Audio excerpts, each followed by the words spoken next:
पेट wait town में दोस्तों आपका स्वागत है। दोस्तों आज हम जानेंगे खुरपका मुंह पका रोग के बारे में, फुट एंड माउथ डिजीज़ के बारे में, एफएमडी के बारे में। तो दोस्तों ये जो बीमारी है किस कारण से होती है, इसके लक्षण क्या रहते हैं, इसके उपचार क्या हैं और सबसे बड़ी बात है इसमें सावधानी अपने को क्या रखनी है। तो दोस्तों सबसे पहले आप हमारे चैनल को सब्सक्राइब करें, बेल आइकन के बटन को भी दबाएँ। तो आइए दोस्तों शुरू करते हैं। दोस्तों जैसा कि आप स्क्रीन पे देख पा रहे हो, ये गाय है और इसको क्या है कि एफएमडी हो गई है।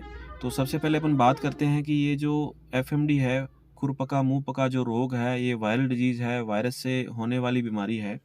और वायरस से होने वाली बीमारी है तो सबसे बड़ी इसकी रोकथाम है वैक्सीन। इसकी समय-समय पे वैक्सीन लगती रहे तो वहाँ ये बीमारी आती ही नहीं है। पर जहाँ पे अगर इसकी वैक्सीन नहीं लगती है, तो वहाँ पे ये बीमारी आने के चांसेस सबसे ज़्यादा रहते हैं। नहीं तो क्या है, कभी-कभी वैक्सीन लगने के बाद भी ये बीमारी आ सकती है। दोस्तों सबसे पहले ये बात करते हैं कि अगर ये बीमारी आ जाती है खुरपका मुंह पका पशुओं में, तो ये कौन-कौन से पशुओं में आती है? तो दोस्तों सबसे पहले तो ये जो जुगाली करने वाले जानवर होते हैं उनमें आती है। जो पशु जुगाली करते हैं और जिनके जो खुर है वो 2 भागों में डिवाइडेशन होते हैं, जैसे गाय है, भेड़ है, बकरी है या भैंस है। तो इनमें आने के जो चांसेस सबसे ज़्यादा रहते हैं। घोड़ों में ये बीमारी नहीं आती है। तो दोस्तों अब बात करते हैं इनमें लक्षणों की। दोस्तों लक्षणों में सबसे पहले तो क्या है कि पशु को बहुत ज़्यादा बुखार आएगा।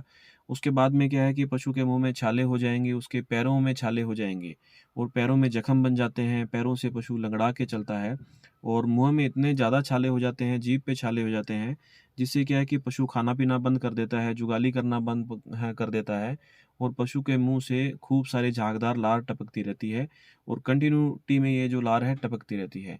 अगर जहाँ तक पशुओं में नुकसान की बात करें तो पशुओं में मृत्यु दर इससे बहुत कम है। इसमें जो एडवांस प्रेगनेंसी स्टेज के जो एनिमल है उनमें अबॉर्शन होने के चांसेस रहते हैं। जो दुधारू एनिमल है उनमें क्या है कि जो दूध की मात्रा कम हो जाती है, पशु बिल्कुल कमज़ोर हो जाता है, दूध देना भी पशु बंद कर देता है। तो दोस्तों ये तो थे इसके लक्षण कि पशुओं में अगर एफएमडी आती है तो जैसे मुँह में छाले हो गए हैं, मुँह से झाग आ रहे हैं, पशु खाना-पीना बंद कर रहा है, पैरों में छाले हो गए हैं, पशु लँगड़ा के चलने लग गया है। और दोस्तों अब बात करते हैं कि इसका ट्रीटमेंट क्या दें इसमें। अब ट्रीटमेंट की बात करते हैं। दोस्तों वायरल डिजीज़ है तो क्या है कि वायरल डिजीज़ का वैसे कोई ट्रीटमेंट नहीं होता है, पर अपन सिम्प्टोमेटिकली इसका ट्रीटमेंट दे सकते हैं। जैसे क्या है कि पशु को हाई फ़ीवर आता है, पशु पैरों से जो लंगड़ा चलने लग जाता है, पैरों के अंदर जख्म हो जाते हैं जिस कारण से, तो वहाँ पे अपन क्या है कि एक तरह से दर्द निवारक जो इसको औषधि देंगे, जिसमें अपन मेलोक्सिपेरा दे सकते हैं, जो दर्द को भी कम करता है, बुखार को भी कम करता है और जलन को भी ये कम करता है। तो ये अपन जो है इंजेक्शन दे सकते हैं, मेलोक्सिपेरा दे सकते हैं, जिसमें जो मेलोनेक्स प्लस आता है, नीमोपेरा दे सकते हैं या मेग्लूडाइन अपन इंजेक्शन दे सकते हैं।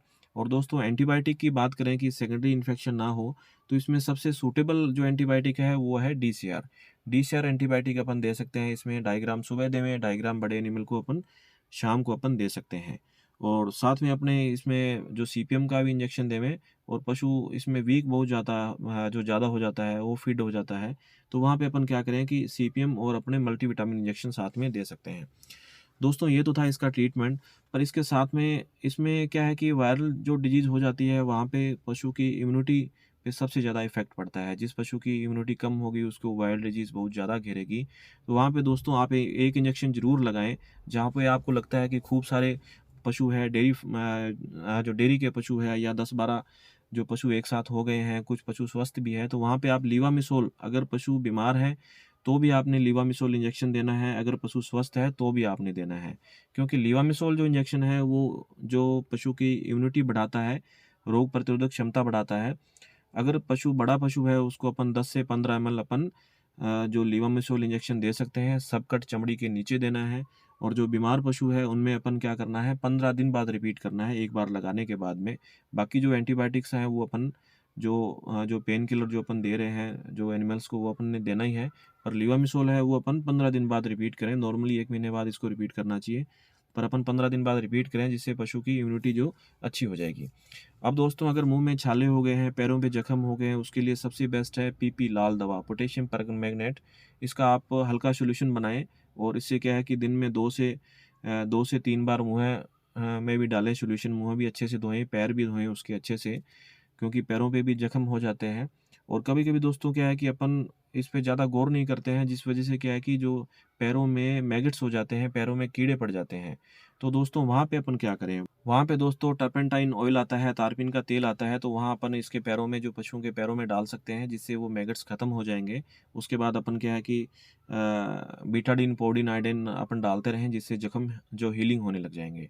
तो दोस्तों ये तो था इसका जो ट्रीटमेंट था, ट्रीटमेंट के बाद जो ज़ख्म हो जाते हैं वो अपन कैसे करें, इसके बारे में आपको जानकारी दी। और सबसे जो सावधानियों की जहाँ तक दोस्तों बात करते हैं, जो बीमार पशु है उसके दाना, चारा के जो बर्तन है, उसकी नांद है वो अलग कर देवें, स्वस्थ पशु के साथ उसको आप न बाँधें, क्योंकि ये हाइली कंटेजियस डिज़ीज़ है, बहुत ज़्यादा जो एक-दूसरे में फैलने वाली डिज़ीज़ है।